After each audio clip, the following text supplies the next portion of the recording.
Bagi saya, sokongan daripada peminat dan penyokong yang terus memberi sokongan kepada pasukan Pahang menyebabkan saya begitu teruja dan gembira untuk menyambung kontrak bersama pasukan Pahang tahun ini.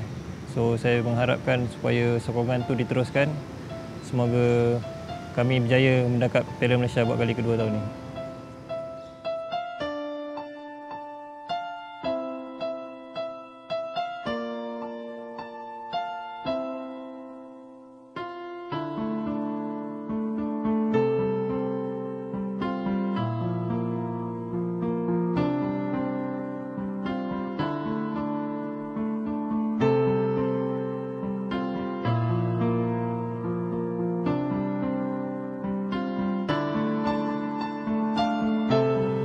Sebagai juara bertahan, memang pasukan-pasukan lain akan memberi saingan kepada pasukan Pahang. Tetapi kami sudah bersedia dari segi fizikal dan mental dan akan cuba mempertahankan Piala Malaysia untuk pasukan Pahang.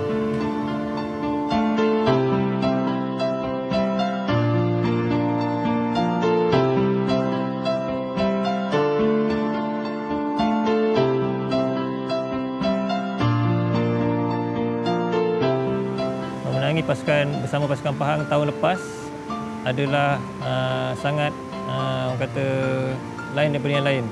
Kerana pada mulanya pasukan Pahang bukanlah dianggap pasukan favourite. So itu yang memberi kelainan sebenarnya.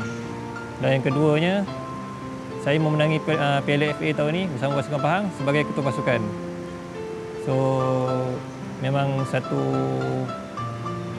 kenangan manis untuk saya.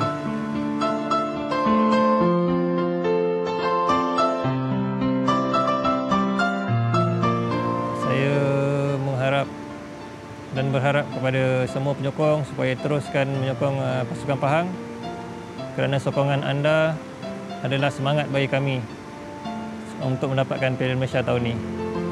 Hogoh Tok Gajah, hogoh.